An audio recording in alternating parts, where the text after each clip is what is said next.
샬롬 할렐루야. 창세기 3장 17에서 19절입니다. 아담에게 이르시되 네가 네 아내의 말을 듣고 내가 네게 먹지 말라 한 나무의 열매를 먹었은즉 땅은 너로 말미암아 저주를 받고 너는 네 평생에 수고하여야 그 소산을 먹으리라. 땅이 네게 가시덤불과 엉겅퀴를 낼 것이라. 네가 먹을 것은 밭의 채소인즉 네가 흙으로 돌아갈 때까지 얼굴에 땀을 흘려야 먹을 것을 먹으리니 네가 그것에서 취함을 입었음이라. 너는 흙이니 흙으로 돌아갈 것이니라 하시니라. 아멘. 창세기 강의 78번째입니다. 아담의 범죄 사실과 범죄 행위를 정확하게 파악하신 하나님이시죠. 창세기 3장 17절은 아담에게 이르시되 네가 네 아내의 말을 듣고 내가 너더러 먹지 말라 한 나무 실과를 먹었은즉이라고 했는데, 하나님께서 아담의 범죄 사실과 범죄 경위를 정확하게 파악하고 계심을 알려줍니다. 먼저 내게 너더러 먹지 말한 나무의 실과를 먹었다라는 말씀으로 아담의 범죄 사실을 규정하셨지요. 그리고 네 아내의 말을 듣고 라는 말씀으로 범죄 경위를 짚어주셨습니다. 우리 하나님은 이처럼 정확하신 분이십니다. 모든 인생들의 마음과 생각, 말과 행실을 손바닥 들여다보듯 훤히 알고 계시지요. 따라서 하나님의 심판 앞에서는 억울한 일이 생길 수 없습니다. 하나님은 모든 일을 공의 가운데 정확하게 판단하시기 때문이지요. 예수님은 이러한 하나님의 속성을 너무나 잘 알고 계셨습니다. 마태복음 6장 4절에 네 구제함이 은밀하게 하라. 은밀한 중에 보시는 너의 아버지가 갚으시리라 말씀하셨지요. 이런 구제가 사랑의 참 구제입니다. 남에게 드러나게 보이려고 하거나 자랑하려는 구제가 아닌 진실한 구제죠.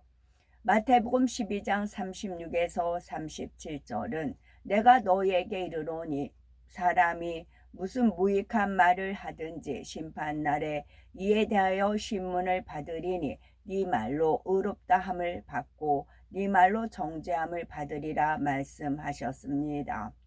흔히 농담을 잘하는 사람은 거짓말인 경우가 많습니다.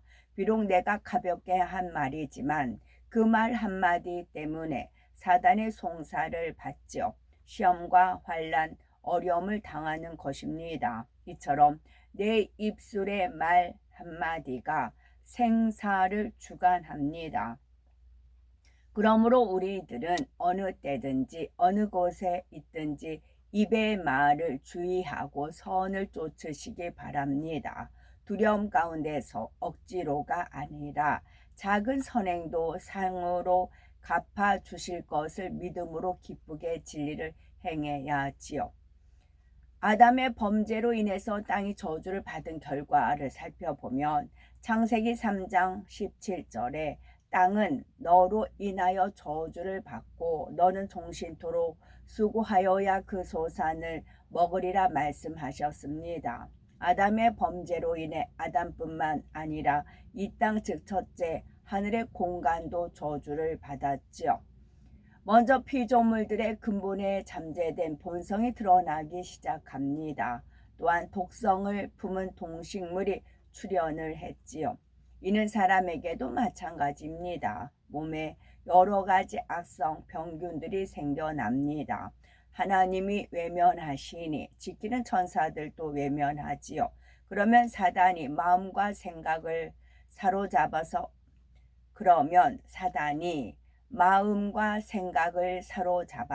악하게 만들어 갑니다. 아무것도 아닌 것도 오해하고 불편해하고 짜증과 혈기, 온갖 것들이 악성으로 바뀌는 것을 봅니다. 혹시 그런 분이 있다면 이런 것들이 틈타지 못하도록 바로 금식하고 통에 자복해야 합니다. 담으로 가시가 생겨나는 듯 외형이 흉측하게 변한 종들도 나타납니다. 이와 함께 병원, 미생물들이 출현했지요. 이전까지는 어떤 동물도 다른 개체에게 인위적으로 해를 가하는 일이 없었습니다. 모든 것이 아름답게 순환하며 질서 가운데 조화를 이루었지요. 그러나 땅이 저주를 받자 이제는 자연계의 유계 질서가 세워집니다. 양육강식 곧 약자가 강자의 먹이가 되었지요. 대신 개체 수는 약자가 강자보다 많아졌습니다. 땅이 저주를 받음으로 식물들도 변질되기 시작했지요. 땅이 아담으로 인해서 저주를 받은 결과 가장 치명적인 여파는 바로 아담 자신에게 미쳤습니다. 하나님께서 너는 종신토록 수고하여야 그 소산을 먹으리라 말씀하신 대로 아담은 이제 수고하지 않으면 양식을 얻을 수 없게 되었지요. 에덴 동산에서는 양식을 얻기 위해 수고할 필요가 전혀 없었습니다. 생명의 상태에서는 배고픔을 잘 느끼지 못하였지요. 그래도 더욱 충만함을 얻기 위해 과일을 먹고자 할 때는 열려있는 열매를 그냥 따 먹으면 되었습니다. 에덴 동산 곳곳에 단내음이 나는 아름다운 과일들이 풍성하게 맺혀 있기 때문이지요. 종류도 무척 다양하여 원하는 과일을 얼마든지 손쉽게 구하여 먹을 수 있었습니다. 이처럼 양식이 풍족한 환경에서 살다가 이제 수고하지 않으면 양식을 구할 수 없는 처지가 된 것이지요. 씨를 심고 가꾸는 수고를 하지 않으면 양식을 얻을 수 없게 되었습니다.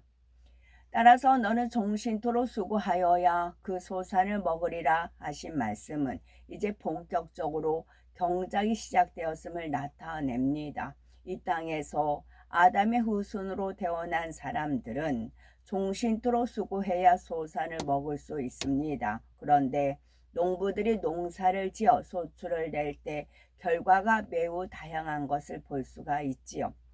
어떤 농부는 농사가 순탄하게 잘 되어 많은 소출을 얻습니다. 반면 어떤 농부는 많이 수고했는데도 자연재해로 인해 소출을 조금밖에 얻지 못하는 경우도 있지요. 이는 농사 외의 모든 분야에서도 마찬가지입니다.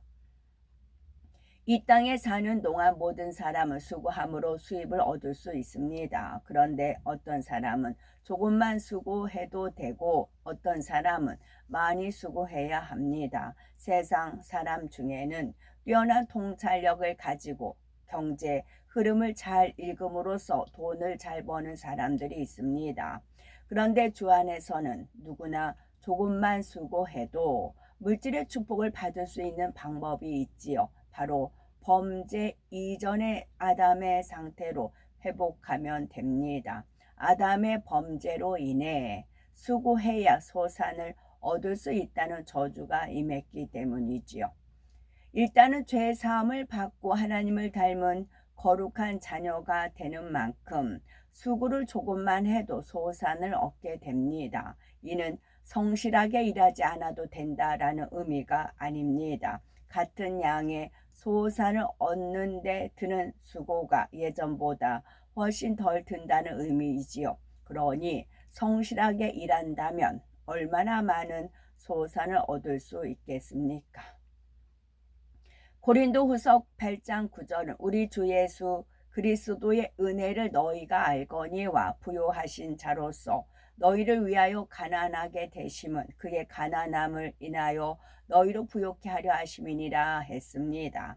요한 3서 1장 2절은 사랑하는 자여 네 영혼이 잘됨 같이 네가 범사에 잘되고 강건하기를 내가 간구하노라 했습니다.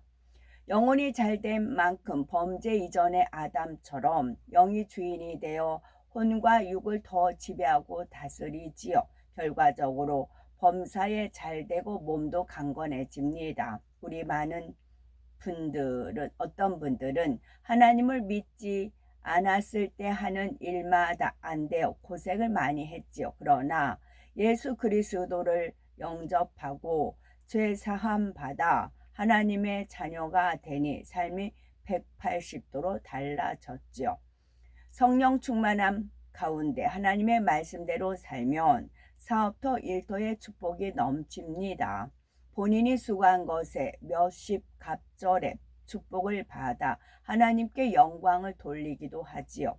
우리는 이러한 축복의 원리를 깨달아 이 땅에서 경작받는 동안에 의식주로 인해서 고민하거나 고생하지 않고 풍족한 삶을 누리시기 바랍니다. 창세기 3장 18절에 땅이 네게 가시덤불과 엉겅퀴를 낼 것이라 했습니다. 가시덤불과 엉겅퀴에는 두 가지 상징적인 의미를 지닙니다. 먼저 사람에게 필요 없는 식물을 가리키지요. 아담의 범죄로 땅에도 저주가 임하자 원래 비옥했던 땅이 점차 변질되었습니다. 또한 불필요한 식물들이 자라났지요.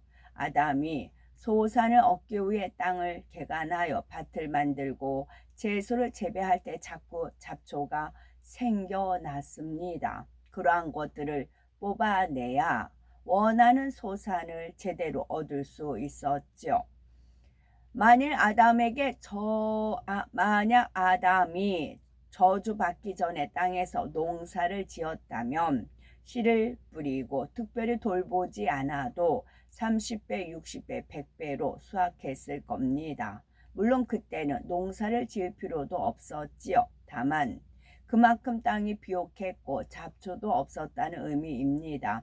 그러나 땅이 저주를 받은 후에는 불필요한 잡초, 잡목이 생겨났습니다. 소산을 얻기 위해서는 반드시 땅을 개간하는 작업이 필요했지요. 가시덤불과 엉겅퀴는 이처럼 농사에 방해되는 잡목과 잡초를 상징적으로 표현한 것입니다. 다음으로 가시덤불과 엉겅퀴는 영적으로 아담의 마음에서 자라나기 시작한 악의 모양을 상징합니다. 아담이 죄를 짓기 전에는 마음에 악과 비질가 전혀 없었고 오직 영의 지식만 담겨 있었지요. 그런데 죄를 지은 후에는 마치 가시덤불과 엉겅퀴가 자라듯이 마음에 악이 심겨지고 자라났습니다. 예수님께서 말씀하신 밭의 비유에서 가시 떨기 위해 씨가 떨어지면 가시가 자라서 기운을 막는다 했지요. 이처럼 마음에 가시덤불, 엉겅퀴 같은 악이 생겨지자 영의 기운이 막히게 되었습니다. 아담이 이 땅에서 쫓겨날 때 하나님께서는 생기를 대부분 거두시고 흔적조차 조금도 남겨두셨습니다. 그런데 그나마 가시덤불 엉겅퀴와 같은 악의 모양들이 마음에서 자라남으로 인해 생기가 제대로 사용하지 못했지요. 아담이 이 땅에서 낳은 후손들도 마찬가지입니다. 생명의 씨를 갖고 태어나지만 육의 기운에 둘러싸여 영적인 생명 활동이 이루어지지 못했죠. 예수 그리스도를 영접하여 죄사함을 받고 성령으로 거듭날 때에 비로소 생명의 씨가 깨어나서 싹을 틔웁니다. 여기서 그치지 않고 영이 계속 자라서 열매를 맺기 위해서는 마음밭에서 가시덤불과 엉겅퀴를 모두 걷어내야 하지요. 즉 악은 모양이라도 모두 뽑아내 버려야 합니다. 그럴 때 영의 열매가 풍성하게 맺힙니다. 이처럼 마음밭에서 영적인 가시덤불과 엉겅퀴를 뽑아내 버리는 작업이 바로 영적인 개간입니다. 이것이 바로 참된 신앙생활이지요. 아무리 넓은 땅이라도 잡초가 무성하면 가치가 없어 보입니다. 사람의 마음밭도 마찬가지입니다. 육적으로 아무리 큰 권세나 명예나 부를 가진 사람이라 해도 마음밭에 비진리와 악이 가득하면 하나님 앞에서 가치 없는 존재입니다. 그러므로 우리들은 부지런히 마음밭을 개간하시기 바랍니다. 호세아 10장 12절에 너희가 자기를 위하여 의를 심고 궁유를 거두라. 지금이 곧 여호와를 찾을 때니 너희 묵은 땅을 기경하라. 마침내 여호와께서 임하사 의를 비처럼 너희에게 내리시리라 했습니다. 가시덤불과 엉겅퀴를 내는 마음밭이 아니요 성령의 9가지 열매를 골고루 풍성히 맺는 복된 마음밭을 소유하시기 바랍니다. 온유한 자는 땅을 차지하리니 되어 있어요. 온유한 자는 땅을 차지하리니. 그래서 아까 제가 삼천리 얘기했을 때 온유한 자가 땅을 차지한다. 그러시더라고요. 그 온갖 많은 것 중에서도 혈기로 대한 적이 있더냐는 얘기죠. 그죠? 온유한 마음으로. 다 내 잘못으로 알고 무릎 꿇고 하나님 앞에 구했던 그 모든 순간순간들이 다 상급으로 온유했기 때문에 이루어졌기 때문에 온유하기 때문에 땅을 차지하고 했다는 거지요. 아멘. 샬롬.